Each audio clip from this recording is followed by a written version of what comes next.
नमस्कार. ओम साईराम फूडमध्ये तुम्हा सर्वांचं खूप खूप स्वागत आहे. आज आपण एक सिक्रेट पदार्थ घालून आलू मटरची टिक्की कशी क्रिस्पी आणि क्रंची आणि कुरकुरीत बनवायची त्याची रेसिपी पाहणार आहोत.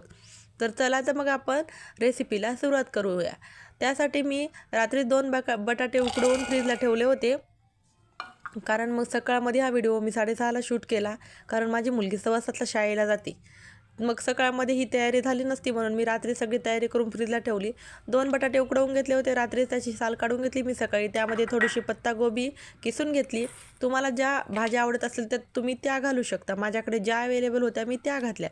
त्यामध्ये थोडासा कांदा, थोडीशी शिमला मिरची, आलं, लसूण आणि मटारला मी मिक्सरला वाटून घेतलं जाडसर आणि त्याची पेस्ट टाकली. थोडीशी कोथिंबीर, काही बेसिक मसाले घातले, जिरे, लाल तिखट, काळी मिरी पूड, गरम मसाला किचन किंगचा मसाला थोडासा तिखट असतो मैत्रिणींनो, त्यामुळे तुम्ही तुमच्या बेतानेच घाला.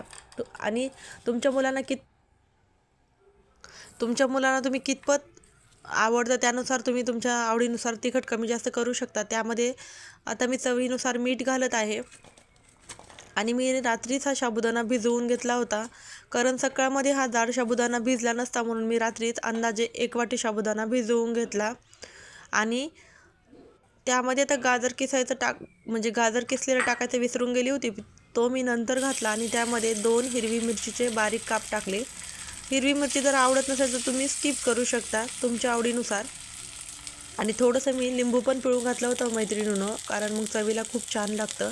आणि सगळं मिश्रण आता मिक्स करून घेतलं आणि त्याला हाताला थोडंसं तेल लावून मस्त गोल गोल टिक्की बनवून घेतल्या. आणि आता एका नॉनस्टिक कढईमध्ये तेल टाकून आता मी टिक्की मस्तपैकी खरपूस किंवा शॅलो फ्राय करून मी तळून घेत आहे. तुम्हाला जर डीप फ्राय करून तळायचे असते तर तुम्ही तसंही करू शकता. तुमच्या आवडीनुसार तुम्हाला जसं आवडेल तसं तुम्ही ही टिक्की बनवू शकता. आता मी हे शॅलो फ्राय करून घेतले आणि बघू शकता तुम्ही आपल्या टिक्कीला कसा क्रिस्पी आणि मस्तपैकी गोल्डन कलर आलेला आहे. एकदम कुरकुरीत दिसते आपली टिक्की. आतून एकदम सॉफ्ट आणि वरतून एकदम कुरकुरीत दिसते ना. अशी भन्नाट टिक्की मुलांना दिल्यावर खायला डब्यांना मुलं आवडीनं खातील मैत्रिणींनो. तर तुम्ही ही टिक्की गरमागरम सर्व करू शकता. मी शेंगदाण्याच्या चटणीसोबत देत आहे. तुम्ही जर तुमच्याकडे टोमॅटो सॉस किंवा दुसरं काही कशासोबत खायचं आहे तर त्याच्यासोबत खाऊ शकता. अशी गरमागरम टिक्की खायला खूप भन्नाट लागते. आवडल्यास नक्की